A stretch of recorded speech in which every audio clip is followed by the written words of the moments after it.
district record room को 2023 रे पुणी 2024 डिसेम्बर रे मत पुणी एठी ट्रांसफर करागला आपण जोउटी के जिबे चांदबाली तहसील बासदेवपुर तहसील डिस्ट्रिक्ट रेकर्ड रूम आ एठी सबु सरपंच मान को पचारंतु समस्त उपादान तो टेबुल ऊपर मोर गोटे फाइल पेंडिंग है कि रहू नाही आपण कोन अछंती मु बड़ बाबू अछि अच्छा केबे जॉइन करले मत मु अब फेब्रुआरी 1 तारिख रे एठी जॉइन करली किंतु आज पर्यंत हम सचोटता रु निष्ठा पर काम मु जणे होची पंक्चुअलिटी सिंसियरिटी और रेस्पोंसिबिलिटी पर्सन किंतु मत कलेक्टर ऑफिस बड़ हैरान करूची कोन करले हैरान एबा ट्रांसफर करले बुची कोन करले आपण पदवी जो ट्रांसफर होते नहीं अरे 3 वर्ष पूर्व ट्रांसफर करिया पई नियम नाही अच्छा काई करले ट्रांसफर कोन अछि ताहला कोन हला ताकर तो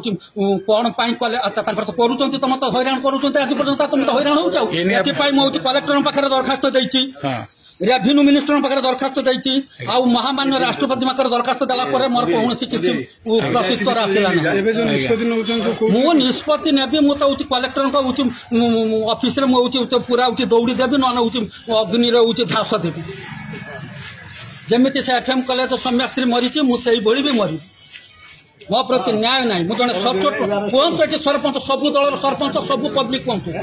मु कहा प्रति अन्याय करछि मो टेबुल रे रहू नाही होछि गुटे की फाइल बाकी ए पदे मंत्री के जणै छथि हम मंत्री ये मंत्री जणै नै मु राजस्व मंत्री के जणै छी हम मंत्री कोइ ना जे कोन नेले कोन एफएम कॉलेज छात्री बेला आत्महत्या करी मो सेही भଳି करबी मो सबु दरखास्त देला परे जदि मोर कोनसी उत्तर आसु ना कोन करबी